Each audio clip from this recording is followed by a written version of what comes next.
Hello everyone, আজ যে বিষয়টা নিয়ে আলোচনা মারাত্মক লেভেলে গুরুত্বপূর্ণ আলোচনা, সেটা হচ্ছে আমাদের 15ই অগাস্টে আমাদের prime minister Narendra Modi 103 minute ভাষণে পুরো ধুয়ে দিল পুরো বিশ্বকে, পুরো ধুয়ে দিয়েছে একদম।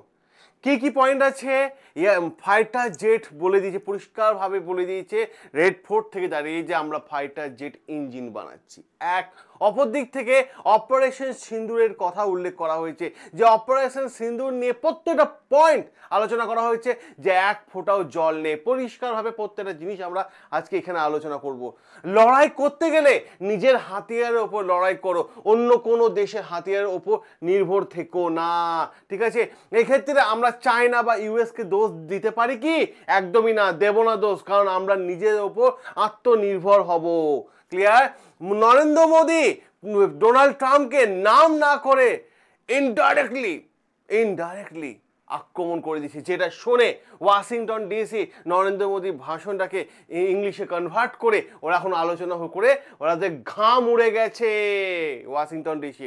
তাহলে আজকে বুঝতে পারছেন মারাত্মক লেভেলে বেশ কয়েকটা পয়েন্ট আলোচনা হয়েছে।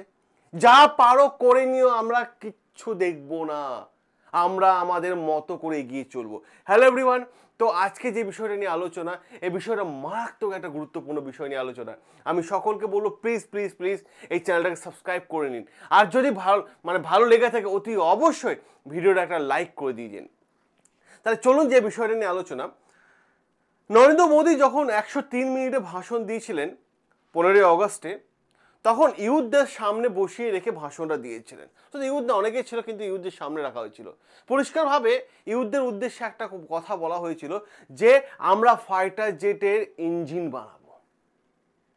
ভারত নিজস্ব এখন ফাইটার জেট বানাবে, কারণ এই কষ্টটা, কারণ ফাইটার জেট পর্যাপ্ত না থাকার এই কষ্টটা, ঠিক আছে, বহু বছর ধরে চলে আসছে, এবং আমাদের air chief marshal A P Singh সাহেব কয়েক বছর ধরে বলে আসছেন যে আমাদের আরো ফাইটার জেট দরকার। তো ভারত এখন আত্মনির্ভরের কথা বলে দিয়েছে, যে আর যেই কথাটা শুনে ডোনাল্ড ট্রাম্প এখন চুপ হয়ে গেছে, আর টুইট ওর দেখতে পাবেন না। ডোনাল্ড ট্রাম্পের আগে যেমন একটা পর একটা টুইট করে বোমা ফাটাচ্ছিল, আর টুইট নেই, কারণ আমাদের এখন ভারত নিজস্ব বানাবে ফাইটার জেটের ইঞ্জিন। প্রথমত আসি পরিষ্কারভাবে, দেখুন এখানে পরিষ্কারভাবে হিন্টস দিয়ে দিয়েছে যে আমরা ফাইটার জেট বানাচ্ছি। বিষয়টা কোন জায়গায় বলুন তো? বিষয়টা হচ্ছে এই জায়গায়, তেজাস। কারণ আমরা তেজাসের কটা অর্ডার দিয়েছিলাম আমেরিকাকে? 40টা। জানেন তো, 40টা তেজাসে অর্ডার দিয়েছিলাম। এই তেজাস যাত্রা শুরু করেছিল 1984 সাল থেকে। 1984 সাল থেকে কিন্তু এই তেজাস যাত্রা শুরু করেছিল। তখন থেকে আমরা 40টা তেজাসে অর্ডার দিয়েছিলাম। 43 বছর প্রায় হয়ে গেল, এখনো পর্যন্ত ভারতের 40টা তেজাস এলো না। আমেরিকা গেম বহু আগে থেকে খেলছে ভারতের ওপর, আজকে রাতারাতি গেম খেলছে তা কিন্তু নয়। বহু আগে থেকে আমেরিকা গেম খেলছে যে ভাই আমি তোমাদের দেখে দেখে দেব বিষয়গুলো। তো এই তেজাস যখনই আমরা ডিমান্ড করলাম, আমাদের কাছে কিন্তু তেজাস এলো না। কেন ডিলে হচ্ছে তেজাস? ইউএস কেন এখনো আমাদের তেজাস দিচ্ছে না? কারণ ইউএস ওয়াশিংটন ডিসিতে বসে না ডোনাল্ড ট্রাম্প বা আগের প্রেসিডেন্টরা কিন্তু গেম খেলছে, ঠিক আছে? কারণ যখনই আমরা বললাম যে ভাই ঠিক আছে চলো তেজাস তোমরা আমাদের দিচ্ছ না, তো অর্ডার দেওয়ার পরও দিচ্ছ না, আমরা তেজাস বানাবো, তখন ডোনাল্ড ট্রাম্প কি বলছে? ডোনাল্ড ট্রাম্প বলছে না না না ঠিক আছে কোনো চাপ নেই, তেজাস বানানোর দরকার নেই, ঠিক আছে? কিন্তু একটা শর্ত মাথায় রাখার চেষ্টা করো তো, তেজাসে যে দুটো ইঞ্জিন থাকে, দুই দিকে দুটো ইঞ্জিন, সেই ইঞ্জিন কোথা থেকে পাবে? ইঞ্জিন তো আমাদের কাছ থেকে নিতে হবে। দুটো ইঞ্জিন তেজাসে, সেটা হচ্ছে কি 404, ঠিক আছে? এই একটা এক সাইডের দিকে ইঞ্জিন থাকবে, আর একটা হচ্ছে F414, ঠিক আছে? এই দুটো ইঞ্জিন তো আমাদের কাছ থেকে তোমাদের নিতে হবে। ঠিক আছে, চিন্তা করো না, চিন্তা কোনো ব্যাপার নেই। আবার ঢপবাজি শুরু, যে আমরা তোমাদেরকে 3 মাস পর ইঞ্জিন দিচ্ছি, তোমরা তেজাস বানাও, কোনো অসুবিধা নেই। আফটার 3 মান্থ পর আমরা তোমাদের কটা ইঞ্জিন দেবো? 5টা ইঞ্জিন দেবো ঘোষণা করেছিল ডোনাল্ড ট্রাম্প। কিন্তু তারপর ডোনাল্ড ট্রাম্প কি করলো? কবে বলেছিল 3 মাস পর 5টা ইঞ্জিন দেবো, কিন্তু আফটার 2 ইয়ার্স হয়ে গেল, ইঞ্জিন আসলো না। 2 ইয়ার্স পর 5টা দেবো বলেছিল, একটা ইঞ্জিন আসলো, একটা ইঞ্জিন আসলো, ঠিক আছে। আর এইখান থেকে 15ই অগস্ট 2025 নরেন্দ্র মোদী লালকেল্লা থেকে ঘোষণা করে দিল ইউথদেরকে যে ভারত আত্মনির্ভর হচ্ছে এবং ভারত নিজস্ব এক তেজস বানাবে, এই ফাইটার জেটে ইঞ্জিন বানাবে, ফাইটার জেটে ইঞ্জিন বানাবে। যখন অপারেশন সিন্দুরের কথা হয় তখন মোদি বলে ভাই লড়াই করতে গেলে নিজের হাতিয়ারের সাথে লড়াই করো, নিজের হাতিয়ার দিয়ে লড়াই করো, কারণ অন্য দেশ কখন কি অস্ত্র দেবে কখন বোঝা মুশকিল, কারণ নিজেরাও অর্ডার পাচ্ছি না, কারণ 43 বছর হয়ে গেল 40টা তেজসের অর্ডার ছিল, এখনো পর্যন্ত তেজস তেমনভাবে আমাদের কাছে এলো না। অপরদিক থেকে ডোনাল্ড ট্রাম্পের যদি আমরা আরো একটা বিষয় দেখি কি খুব ভালোভাবে, ডোনাল্ড ট্রাম্প চেয়েছিল এমজি কোম্পানিকে ভারতে যেন এমজি কোম্পানি ঢুকে যায়, ভারতে যেন এমজি কোম্পানি ব্যবসা করে, যার ফলে কি হবে ভারতে মানে এগ্রিকালচার সেক্টর সম্পূর্ণ নষ্ট হয়ে যাবে।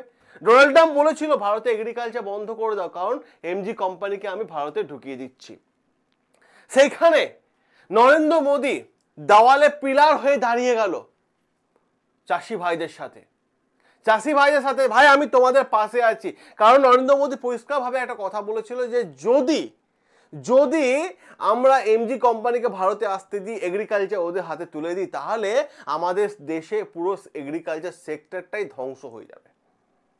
আর এটা তো আমি হতে দিতে পারি না, কারণ তোমরা তোমাদের দেশে মাল তৈরি করবে, আমাদেরকে বিক্রি করবে, বা তোমরা ভারতের জায়গা নিয়ে ভারতে মাল তৈরি মানে চাষি ভাইদের খাটিয়ে নেবে, পয়সা দেবে না, সে ইংরেজদের আমল শুরু হয়ে যাবে। যেমন নীল চাষের ক্ষেত্রে আমরা দেখেছিলাম না যে ভাই তুমি তোমার জমিতেই চাষ করছো কিন্তু পর্যাপ্ত দাম পাচ্ছ না, আর দাম যখনই পাচ্ছ সেই টাকা পাচ্ছ 1 বছর পর, সে তেমনই আবার শুরু হয়ে যাবে। তাহলে কি আবার ব্রিটিশ রাজ চালু হতে চলেছে? নরেন্দ্র মোদী পরিষ্কার বলে দিল ভাই যে আমি এরকম হতে দেব না, আমি চাষি ভাইদের সাথে আছি, আমি চাষি ভাইদের, তুমি যেমন ডোনাল্ড ট্রাম্প বলছো, আমি দেওয়াল তুলে দিচ্ছি চাষি ভাইদের গার্ড করার জন্য, এমজি কোম্পানিকে কোনোভাবে ভারতে ঢুকতে দেওয়া যাবে না। হ্যাঁ তুমি চলো আসো, আর আসো তোমার সাথে আমার আলোচনা হোক, চলো 19-20 আলোচনা হবে, তুমি এক পা পিছবে আমি এক পা পিছবো, অন্য বিষয় নিয়ে আলোচনা হবে, কিন্তু এগ্রিকালচার সেক্টর নিয়ে কিন্তু আলোচনা হবে না। ইনডাইরেক্টলি ঘোষণা করে দিল নরেন্দ্র মোদী 103 মিনিট ভাষণে। ওয়াশিংটন ডিসি না আলোচনা শুরু করে দিয়েছে যে ভারত এবার ভাবছে কি, তুমি আমার ওপর ট্যারিফ লাগিয়েছো, 50% ট্যারিফ লাগিয়েছো, ঠিক আছে, তুমি 25 লাগিয়েছিলে আবার 25 লাগালে, ঠিক আছে, তুমি 70 লাগাও, 80 লাগাও, 500 লাগাও, কারণ তোমার তো যে ডান পকেটে ঢুকে আছে ন্যাটোর চিপ, সে তো পরিষ্কার বলেছে ভারত 500% ট্যারিফ লাগাবো, লাগাও, কোনো আপত্তি নেই। কিন্তু ভারত যদি আমেরিকার ওপর ট্যারিফ লাগিয়ে দেয় তাহলে তোমার অবস্থা কি হবে? তোমার অবস্থা কি হবে? মানে এখনো পর্যন্ত এমন কিছু বলেনি অফিসিয়ালি, যদি লাগিয়ে দেয় তাহলে তোমার অবস্থা কি হবে? এইটা হচ্ছে পুরো আলোচ্য বিষয়টা, পুরো আলোচ্য বিষয়। আসি এবার অপারেশন সিন্দুরের কথা। অপারেশন সিন্দুর যে পাকিস্তান বারবার আমাদের দেশকে হুমকি দিচ্ছে, সেই পাকিস্তানের সেনাপ্রধান বারবার ছুটে যাচ্ছে আসিফ মুনির, বারবার ছুটে যাচ্ছে ডোনাল্ড ট্রাম্পের সাথে, এবং একসাথে বসে বিরিয়ানি খাচ্ছে, নরেন্দ্র মোদী পরিষ্কারভাবে একটা কথা বলে, যদি আজ আমরা আত্মনির্ভর না হই তাহলে কি আমরা অপারেশন সিন্দুর করতে পারলাম কিভাবে? আমরা আত্মনির্ভর হয়ে আছি, অপারেশন সিন্দুর করেছি, নিজের দেশে অস্ত্র দিয়ে আমরা হাতিয়ার দিয়ে লড়াই করতে পেরেছি। যেমন রাশিয়া এবং ইউক্রেন যেভাবে আত্মনির্ভর হয়ে লড়াই করছে, আমরা সেটা শিখেছি, ঠিক আছে, আমরা লড়াই করেছি, পাকিস্তানকে যোগ্য জবাব দিয়েছি।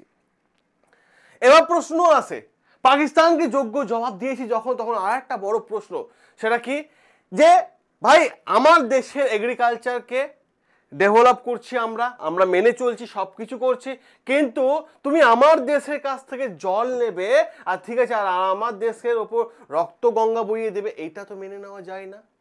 দুটো জিনিস একসঙ্গে হতে পারে না। ইন্ডাস্ট্রিটি চুক্তি দরকার নেই, ফেলে দাও, মানছি না। যতটা জল দেওয়ার কথা চুক্তিতে লেখা আছে ঠিক ততটাই দেব, তার 1 ফোঁটাও বেশি দেব না, বাঁধ করে দেবো দরকার হলে।